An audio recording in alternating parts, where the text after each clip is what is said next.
Je m'appelle Jeanne Doux, je suis une ingénieure un peu ratée et je sais pas trop quoi faire pour me trouver une utilité sociale dans ce monde un peu fou. Je m'appelle Gaël Coste, je suis ingénieur en mécanique et je cherche ce que je vais faire de ma vie pour répondre à mes attentes d'utilité sociale et écologique.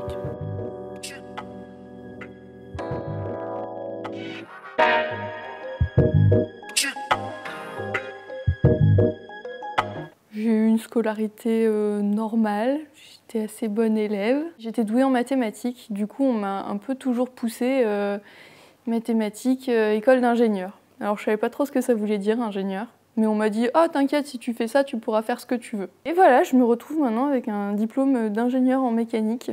Et puis maintenant je découvre la vraie vie. Je suis en terminale dans le meilleur lycée de la région, j'ai 16 de moyenne, il faut faire une prépa quoi. Je sais pas si c'est vraiment ça que je veux faire, mais tout le monde me dit voilà, tu seras le parfait petit ingénieur.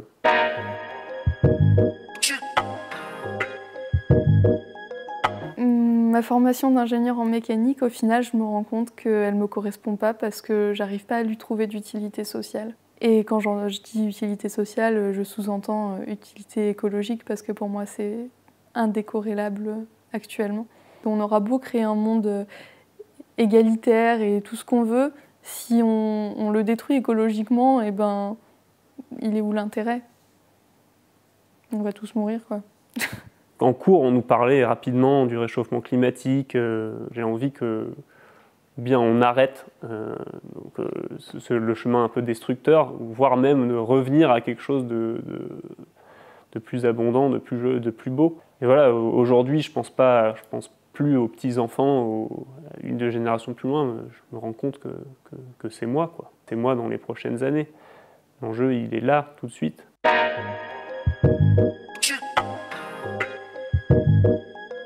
Quand on a fini l'école, on s'est tous les deux retrouvés, arrivés sur le monde du travail, mais au final, et à se dire qu'est-ce qu'on fait pour être utile socialement dans ce contexte où le monde va mal, quoi. Du coup, c'est vrai qu'on s'est mis en retrait. Voilà, on est au chômage, on a la chance de toucher le chômage et du coup de pouvoir se poser. Et ça, je pense que ça a été, mine de rien, un élément un peu déterminant dans notre parcours, c'est qu'on avait la sécurité financière de pouvoir se poser toutes ces questions-là. Et ça, c'est vrai que je comprends que tout le monde ne l'est pas. Et du coup, je pense que c'est d'autant plus important que nous l'ayons fait. Et du coup, on a regardé un peu ce qu'il y avait autour, quelles autres possibilités on avait. J'avoue que j'ai une petite attirance pour l'agriculture, parce que quand même, se nourrir, c'est le plus important. Donc quand on sent que le monde est un peu en situation de crise, la première chose à laquelle je pense, moi, c'est il va falloir qu'on mange. Si un jour on manque un peu de pétrole, on manque un peu d'énergie, je pense que ça va être important de savoir se nourrir à proximité. Je crois dans les 5 ou 10 prochaines années, il y a plus d'un tiers des agriculteurs qui partent à la retraite. Qui c'est qui va nous nourrir? Est-ce qu'on a envie que ce soit le peu d'agriculteurs restants qui s'agrandissent, qui est oui ou non, des pratiques peu vertueuses écologiquement, qui assurent l'autonomie alimentaire du pays, ou est-ce que justement on veut soutenir des initiatives de jeunes gens, ou pas, hein, qui décident de se lancer dans le monde agricole et de se dire voilà, on soutient ces jeunes parce qu'on a besoin d'eux. J'ai l'impression que l'être humain, c'est quand même une des rares espèces qui ne sait pas se nourrir toute seule. On lâche un humain dans la forêt, il ne va pas trouver à manger. Si on lâche un chien ou n'importe quoi d'autre, je pense qu'il arrivera à se nourrir tout seul. Pour moi, c'est un peu problématique. Et je pense que ça, c'est venu en assez peu de générations finalement, parce que quand je discute avec ma grand-mère, je me rends compte qu'elle, quand elle était petite, ils avaient une chèvre dans le jardin, ils avaient des poules, ils faisaient le potager. Elle sait concrètement faire à manger à partir de la nature, à partir de rien, quoi. Moi, sans supermarché, je sais pas trop faire. Je me suis dit, finalement, pourquoi pas l'élevage, parce que quand même, les chèvres, c'est vachement mignon. J'ai toujours eu faible pour les animaux. Notre chemin continue à se faire.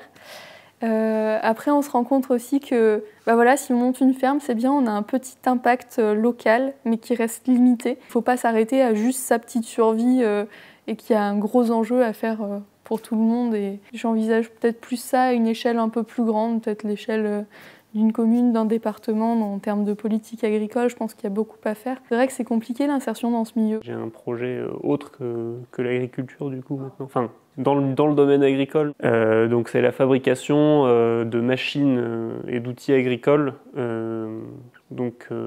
à base donc, le plus possible de matériaux de récupération en open source. Donc ça veut dire que les paysans et paysannes qui voudraient acheter ou bien construire les machines eux-mêmes auraient accès au plan, donc pour pouvoir les réparer eux-mêmes ou les faire réparer par des tierces personnes compétentes. Donc un peu un moyen de donner la chance aux paysans de se réapproprier leurs outils et leurs savoirs. Il y a un potentiel projet de tiny house, c'est une maison sur roue. Ah oui, c'est sur une remorque. Et du coup, l'idée, ce serait de la poser le plus près possible de la ville et du coup de faire le moins possible de trajets en voiture ou le plus près possible de son lieu de travail. Après, il me faudrait une grosse remorque pour mettre toutes mes chèvres et mon poney dedans. Mais c'est pas inenvisageable.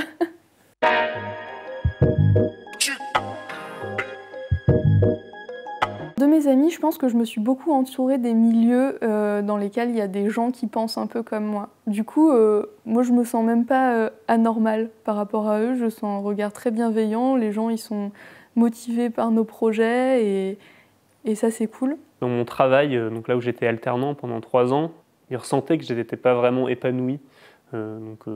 Parce qu'ils voyaient que j'étais un écolo. Donc quand je leur ai annoncé que j'allais pas accepter l'offre d'emploi qu'ils me proposaient à la suite de mon contrat en alternance, ils ont plus ou moins compris le fait que je leur dise voilà, je vais aller faire pousser des légumes. Après au niveau de la famille, c'est plus compliqué parce que je pense que dans ma famille c'est très ancré la réussite sociale. J'ai un peu l'impression que les gens ils vont essayer de travailler beaucoup pour gagner beaucoup d'argent. Personnellement, je préfère travailler moins, gagner moins d'argent, consommer moins et vivre plus.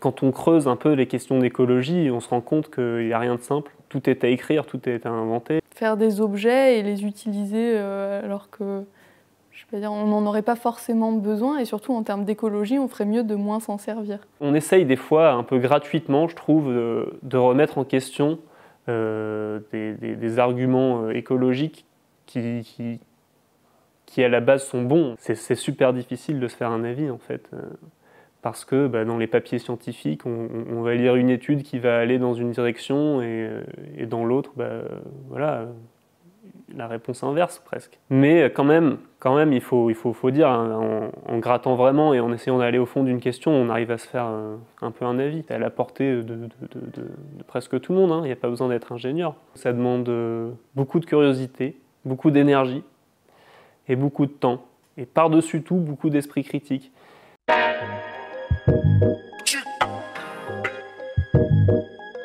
Les métiers qu'on aurait envie de faire, ils ne sont pas forcément lucratifs du coup. Et ça, c'est un vrai problème parce que j'ai toute l'énergie, j'ai envie de travailler, mais j'ai envie de faire des choses utiles. Et là, on ne me propose pas des postes. Les postes qui sont déjà écrits, pour moi, ils n'ont pas d'utilité sociale en tant qu'ingénieur en mécanique. C'est difficile d'inventer une entreprise qui soit rentable, utile et vertueuse écologiquement. Si j'ai un conseil à donner, ce serait de ne pas faire comme moi et de pas trop hésiter à se lancer et en fait à créer son propre métier dans lequel on trouve du sens.